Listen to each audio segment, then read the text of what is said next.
Hello friends, welcome to study pre questions. Friends, इस video में हम आज कवर करेंगे झारखंड की राज्य व्यवस्था से संबंधित 100 महत्वपूर्ण प्रश्न। सारे प्रश्न बहुत महत्वपूर्ण हैं, वीडियो को ध्यान से देखिएगा। और वीडियो को शुरू करने से पहले अगर आप चैनल पर नए हैं तो हमारा चैनल स्टडी प्री क्वेश्चंस को सब्सक्राइब कर लें।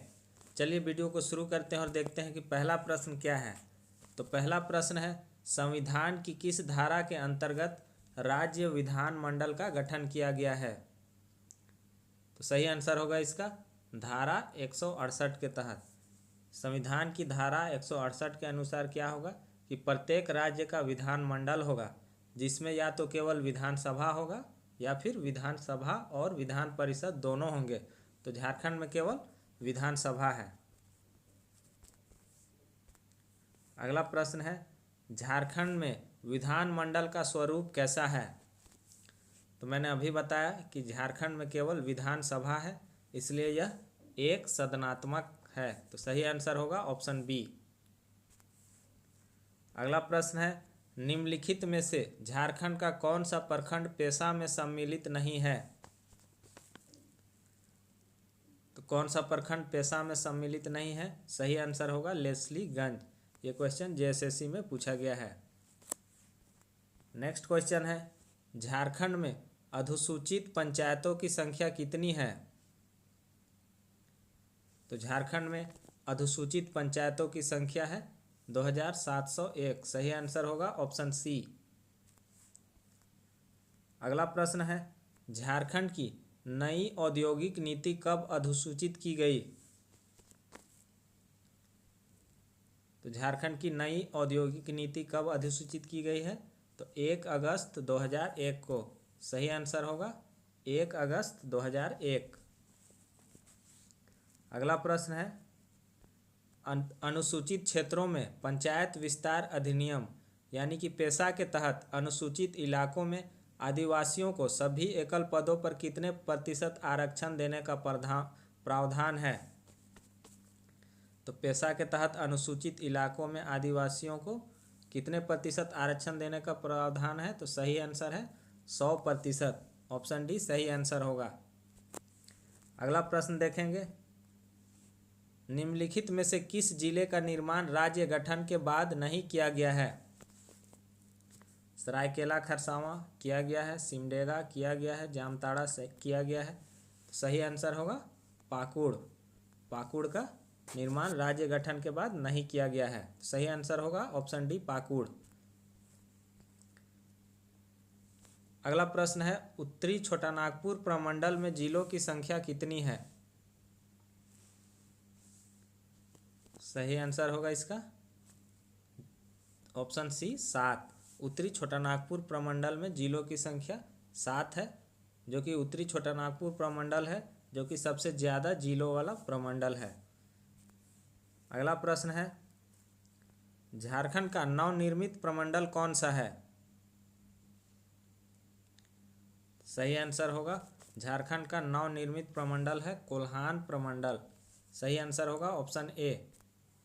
अगला प्रश्न है, झारखंड के 81 सदस्यीय विधानसभा में क्रमशः कितनी सीटें अनुसूचित जातियों और जनजातियों के लिए आरक्षित है? ये क्वेश्चन भी पूछा जाता है कि 81 सदस्यीय विधानसभा में कितनी सीटें अनुसूचित जाति और जनजातियों के लिए आरक्षित है? तो अनुसूचित के लिए है 9 और जनजातियों के लिए 28। तो सही आंसर होगा ऑप्शन सी 9 और 28। नेक्स्ट क्वेश्चन है, झारखंड में अनुमंडलों की संख्या कितनी है? सही आंसर होगा झारखंड में अनुमंडलों की संख्या 45 है। सही आंसर होगा ऑप्शन डी। अगला प्रश्न है, झारखंड राज्य गठन के बाद निम्न में से किसे नया अनुमंडल बनाया गया? तो सही आंसर होगा इसका ऑप्शन बी बुंडू, चांडिल, रंका, जगन्नाथपुर और महुआडांड़। तो सही आंसर होगा इसका ऑप्शन बी। झारखंड गठन के बाद इन सबको नया अनुमंडल बनाया गया है। अगला प्रश्न है, झारखंड में अधिसूचित प्रखंडों की संख्या कितनी है? सही आंसर होगा इसका 132। बहुत जगह में अधिसूचित प्रखंडों की संख्या 135 भी लिखता है। अगला प्रश्न देखेंगे, झारखंड में प्रखंडों की कुल संख्या कितनी है? सही आंसर होगा इसका ऑप्शन बी 260। अगला प्रश्न देखेंगे, झारखंड लोक सेवा आयोग का गठन कब हुआ था? तो झारखंड लोक सेवा आयोग का गठन हुआ था 2002 ईस्वी में, और इसका मुख्यालय कहाँ है? तो रांची में है। अगला प्रश्न है, पलामू प्रमंडल का मुख्यालय कहाँ है?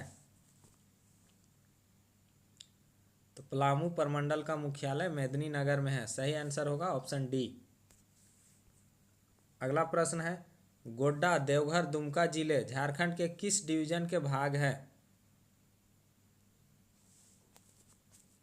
तो गोड्डा, देवघर और दुमका जिले ये झारखंड के संथाल परगना डिवीजन के भाग हैं। देखिए, संथाल परगना डिवीजन में 6 जिले हैं, तो इसमें गोड्डा, देवघर और दुमका हो गया। इसके अलावा भी 3 जिले कौन कौन से हैं? तो पाकुड़ है, साहेबगंज है और जामताड़ा है। तो इस तरह से 6 जिले हैं। अगला प्रश्न है, झारखंड का सबसे छोटा संसदीय क्षेत्र कौन सा है? झारखंड का सबसे छोटा संसदीय क्षेत्र है चतरा, और सबसे बड़ा संसदीय क्षेत्र कौन है? तो पश्चिमी सिंहभूम। अगला प्रश्न है, झारखंड का उच्च न्यायालय देश का कौन सा उच्च? ये क्वेश्चन CGL 2016 में पूछा गया था। सही आंसर होगा, झारखंड का उच्च न्यायालय देश का 21वां उच्च न्यायालय है। अगला प्रश्न है, झारखंड का 19वां जिला किसे बनाया गया? तो झारखंड का 19वां जिला बनाया गया है लातेहार को। सही आंसर होगा ऑप्शन बी। और ये क्रम है झारखंड के 6 नए जिले। प्रारंभ में झारखंड में 18 जिले थे और बाद में 6 नए जिले बने थे। तो 19वां में लातेहार, फिर सिमडेगा, फिर जामताड़ा, उसके बाद सरायकेला खरसावां, उसके बाद खूंटी तथा सबसे लास्ट में रामगढ़ जिले का निर्माण हुआ था। अगला प्रश्न देखेंगे, खूंटी जिला का निर्माण किस जिला से अलग करके किया गया? तो खूंटी जिला का निर्माण रांची को अलग करके किया गया था। तो सही आंसर होगा ऑप्शन ए। अगला प्रश्न है, झारखंड राज्य के 14 लोकसभा सीटों में कितने अनुसूचित जनजाति हेतु आरक्षित है? तो 14 लोकसभा सीटों में कितनी सीटें अनुसूचित जनजाति के लिए है आरक्षित? तो सही आंसर होगा 5 सीटें। और अनुसूचित जाति के लिए कितनी सीट आरक्षित है? तो 1।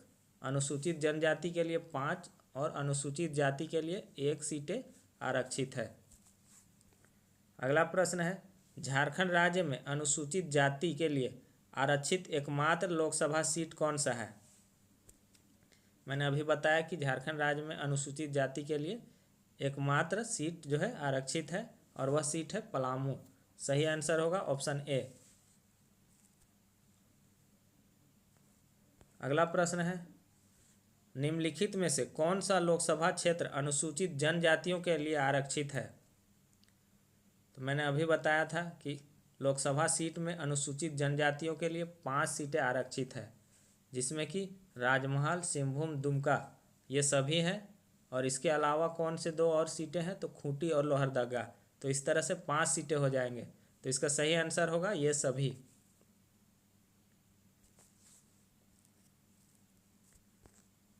अगला प्रश्न है, झारखंड राज्य में निम्नलिखित में से कौन से 2 ऐसे जिले हैं जो पूर्णतः अनुसूचित जनजातियों के लिए आरक्षित है?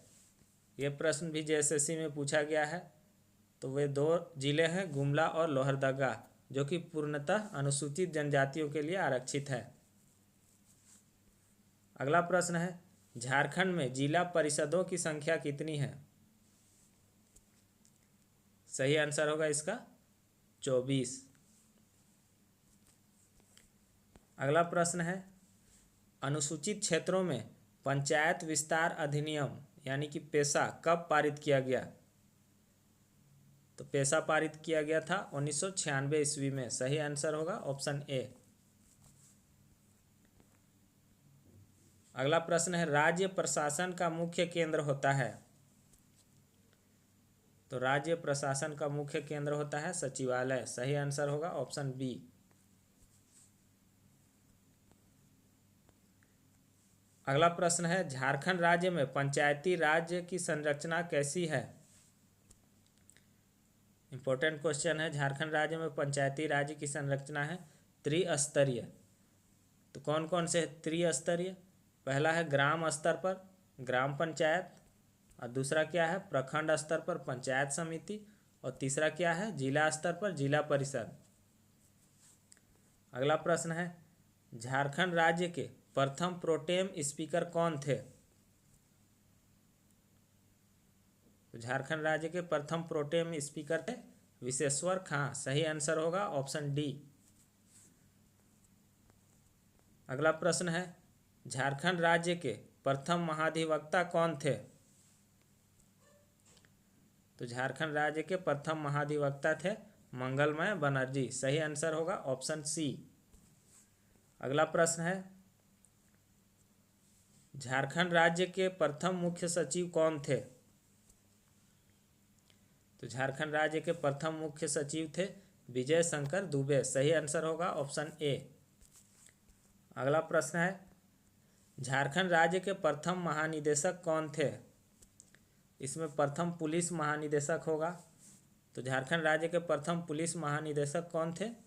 शिवाजी महान कैरे। सही आंसर होगा ऑप्शन बी।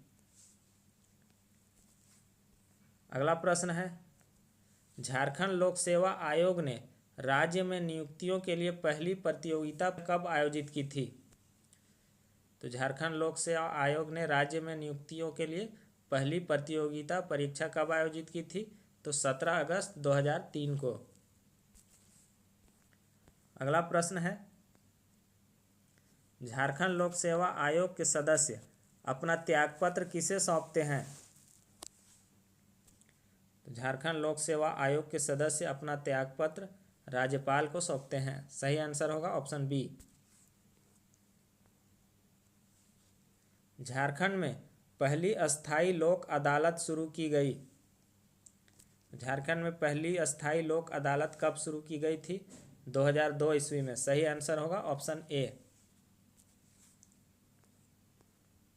अगला प्रश्न है किस प्रसिद्ध इमारत को झारखंड विधानसभा बनाया गया।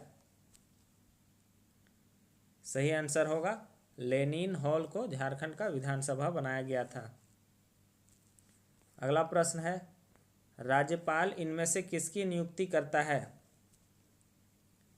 मंत्री परिषद की, राज्य के महाधिवक्ता की, लोक सेवा आयोग के सदस्यों की। तो सही आंसर होगा यह सभी की नियुक्ति कौन करता है? तो राज्यपाल करता है। झारखंड राज्य में पंचायती राज अधिनियम कब पारित किया गया। यानी कि झारखंड पंचायती राज अधिनियम कब पारित किया गया? तो 2001 ईस्वी में। सही आंसर होगा ऑप्शन बी। झारखंड राज्य महिला आयोग की प्रथम अध्यक्ष कौन थी। यह क्वेश्चन भी पूछा गया है। झारखंड राज्य महिला आयोग की प्रथम अध्यक्ष थी लक्ष्मी सिंह। सही आंसर होगा ऑप्शन सी। अगला प्रश्न है झारखंड राज्य के पहले वित्त मंत्री कौन थे। तो झारखंड राज्य के पहले वित्त मंत्री कौन है? मृगेंद्र प्रताप सिंह। और अर्जुन मुंडा कौन थे? तो अर्जुन मुंडा पहले कल्याण मंत्री थे। सुदेश महतो उस समय पहले पथ निर्माण मंत्री थे। और रघुवर दास जो कि श्रम नियोजन एवं प्रशिक्षण मंत्री थे। अगला प्रश्न है झारखंड में दूसरा विधानसभा चुनाव कब संपन्न हुआ। तो झारखंड में दूसरा विधानसभा चुनाव संपन्न हुआ दिसंबर 2009 ईस्वी में। सही आंसर होगा ऑप्शन ए। अगला प्रश्न है 91वें संविधान संशोधन के अनुसार झारखंड में मुख्यमंत्री सहित मंत्री परिषद के अधिकतम सदस्यों की संख्या कितनी हो सकती है। ये क्वेश्चन बहुत इंपॉर्टेंट है। सही आंसर होगा इसका मंत्री परिषद में कितने सदस्य हो सकते हैं? तो 12। देखिए 91वां संविधान संशोधन जो कि उसके अनुसार क्या होता है कि जितने भी सदस्य होते हैं कुल सदस्यों का 15% ही मंत्रिपरिषद में कुल सदस्य होते हैं, जिसमें कि मुख्यमंत्री भी शामिल होता है। तो झारखंड में कुल सदस्य कितने हैं? तो 81 सीट है। तो 81 का 15% वही लगभग 12 होता है। तो इसलिए झारखंड में अधिकतम मंत्रिपरिषद में सदस्यों की संख्या कितना होगा? तो 12 होगा। ये किसी भी राज्य में लागू होगा। कुल सीटों की संख्या का 15% जितना होगा उतना ही मंत्रिपरिषद में सदस्यों की संख्या होगी। अगला प्रश्न है, झारखंड में प्रथम बार राष्ट्रपति शासन कब लागू किया गया? तो झारखंड में प्रथम बार राष्ट्रपति शासन कब लागू हुआ था? 19 जनवरी 2009 को। और ये कब तक लागू था? तो 29 दिसंबर 2009 तक, जो कि झारखंड का सबसे लंबा राष्ट्रपति शासन है। और इससे बहुत सारे प्रश्न पूछे जाते हैं कि प्रथम राष्ट्रपति शासन कब लगा, दूसरी बार कब लगा और तीसरी बार कब लगा, या अब तक कितने बार राष्ट्रपति शासन लग चुका है। तो अब तक 3 बार राष्ट्रपति शासन झारखंड में लग चुका है, जिसमें पहली बार 2009 में, दूसरी बार 2010 में और तीसरी बार 2013 में, यानी कि 9, 10 और 13। अगला प्रश्न है, झारखंड में पहली बार राष्ट्रपति शासन के समय झारखंड के राज्यपाल थे। तो झारखंड में जब पहली बार राष्ट्रपति शासन लगा था उस समय राज्यपाल थे सैयद सिप्ते रजी, और मुख्यमंत्री कौन थे? तो शिबू सोरेन उस समय मुख्यमंत्री थे। अगला प्रश्न है, खालिस्तान म्युनिसिपल कॉरपोरेशन का औपचारिक प्रधान होता है। तो म्युनिसिपल कॉरपोरेशन का औपचारिक प्रधान होता है डिवीजन कमिश्नर। सही आंसर होगा ऑप्शन बी। अगला प्रश्न है, राज्य विधानमंडल द्वारा पारित विधेयक किसके हस्तक्षेप के पश्चात अधिनियम बनते हैं? सही आंसर होगा इसका राज्यपाल के। अगला प्रश्न है, राज्य विधानसभा का सत्र बुलाने तथा सत्रावसान करने का अधिकार किसे है? तो ये अधिकार है राज्यपाल को। सही आंसर होगा ऑप्शन बी। अगला प्रश्न है, राज्य के विश्वविद्यालयों का कुलाधिपति कौन होता है? तो राज्य के विश्वविद्यालयों का कुलाधिपति होता है राज्यपाल। सही आंसर होगा ऑप्शन बी। अगला प्रश्न है, जनजातीय परामर्शी परिषद का अध्यक्ष कौन होता है? ये क्वेश्चन भी पूछा गया है। तो जनजातीय परामर्शी परिषद का अध्यक्ष मुख्यमंत्री होता है। सही आंसर होगा ऑप्शन बी। अगला प्रश्न है, झारखंड की प्रथम कैबिनेट महिला मंत्री कौन थी? सही आंसर होगा कौन थी? जोबा मांझी। सही आंसर होगा इसका, झारखंड की प्रथम कैबिनेट महिला मंत्री जोबा मांझी थी, जो कि उस समय पर्यटन, महिला एवं बाल कल्याण मंत्री थी। अगला प्रश्न है, पटना उच्च न्यायालय का अस्थायी बेंच रांची में कब स्थापित किया गया? तो पटना उच्च न्यायालय का अस्थायी बेंच रांची में 1972 ईस्वी में स्थापित किया गया था। अगला प्रश्न है, झारखंड में कुल कितने छावनी बोर्ड हैं? तो झारखंड में मात्र एक छावनी बोर्ड है, वो है रामगढ़ में। सही आंसर होगा ऑप्शन ए। अगला प्रश्न है, झारखंड में प्रथम नगर पालिका का गठन कब एवं कहाँ हुआ था? तो झारखंड में प्रथम नगर पालिका का गठन हुआ था 1869 ईस्वी में रांची में। अगला प्रश्न है, रांची नगर निगम की स्थापना की गई। तो रांची नगर निगम की स्थापना की गई थी 15 सितंबर 1989 को। सही आंसर होगा ऑप्शन डी।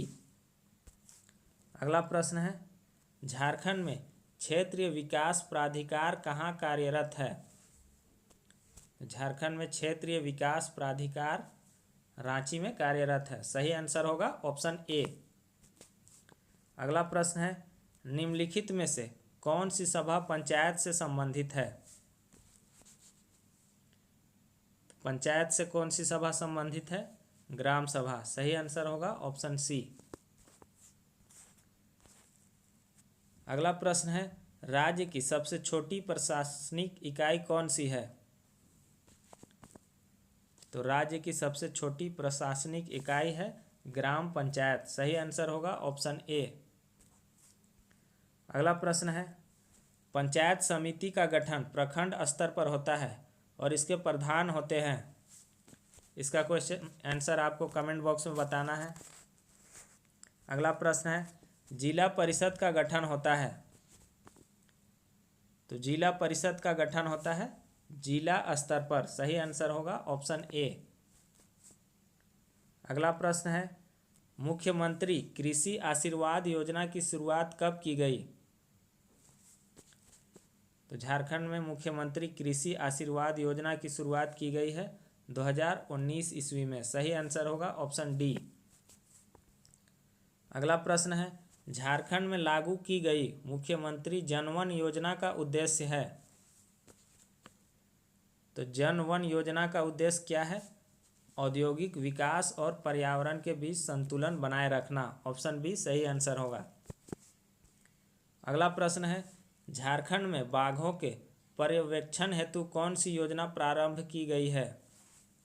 तो झारखंड में बाघों के लिए कौन सी योजना प्रारंभ की गई है? M strip. सही आंसर होगा ऑप्शन ए। अगला प्रश्न है, मुख्यमंत्री लाडली लक्ष्मी योजना किनके लिए है? तो मुख्यमंत्री लाडली लक्ष्मी योजना है बीपीएल कन्याओं के लिए। सही आंसर होगा ऑप्शन ए। अगला प्रश्न है, झारखंड अनुसूचित जाति एवं जनजाति सिविल सेवा प्रोत्साहन योजना के तहत राशि है। झारखंड अनुसूचित जाति एवं जनजाति सिविल सेवा प्रोत्साहन योजना के तहत कितनी राशि है? तो 1 लाख राशि दी जाएगी। किसको दी जाएगी?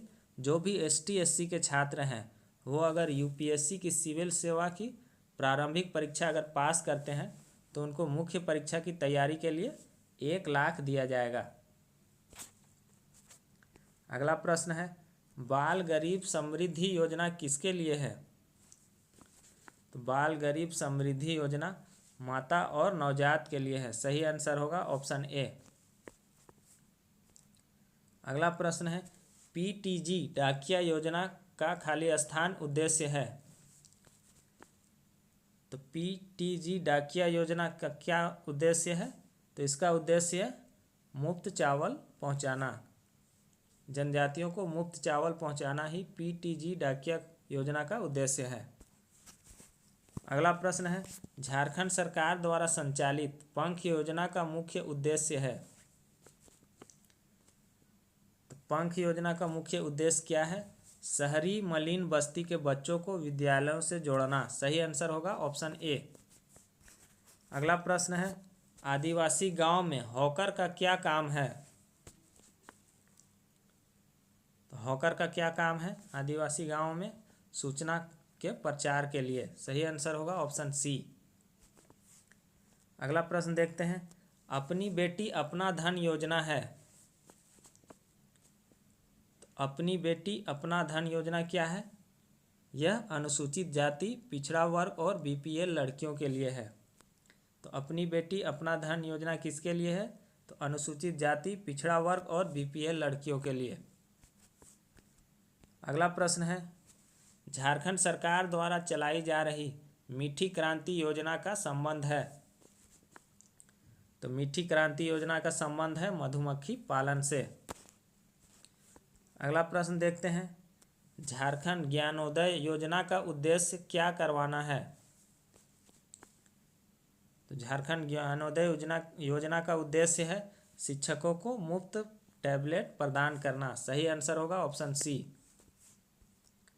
अगला प्रश्न देखते हैं, राज्य के उजाला स्कीम के तहत खाली स्थान वितरित किया जाता है। तो झारखंड राज्य के उजाला स्कीम के तहत LED ट्यूबलाइट और ऊर्जा कुशल पंखा वितरित किया जाता है। सही आंसर होगा ऑप्शन ए। अगला प्रश्न है, नीलांबर पीतांबर जल समृद्धि योजना के तहत निम्नलिखित में से किस प्रमंडल को लक्षित किया गया है? तो नीलांबर पीतांबर जल समृद्धि योजना के तहत पलामू प्रमंडल को लक्षित किया गया है। अगला प्रश्न है, शहीद पोटो हो खेल विकास योजना के तहत ग्रामीण क्षेत्रों में कितने खेल के मैदान बनाने का लक्ष्य है? शहीद पोटो खेल विकास योजना के तहत ग्रामीण क्षेत्रों में 5000 खेल का मैदान बनाने का लक्ष्य है। अगला प्रश्न है,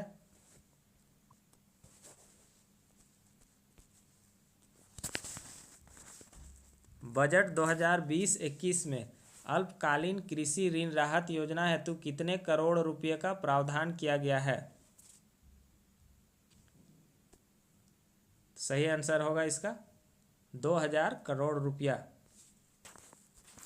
अगला प्रश्न है, वेद व्यास आवास योजना के तहत किस समुदाय को पक्के मकान उपलब्ध कराया जाएगा? तो वेद व्यास आवास योजना के तहत मछुआरों को पक्के आवास उपलब्ध कराया जाएगा, यानी कि वेद व्यास आवास योजना के तहत मछुआरों को पक्के मकान उपलब्ध कराया जाएगा। अगला प्रश्न है, झारखंड टूरिस्ट होम स्टे की शुरुआत कब हुई?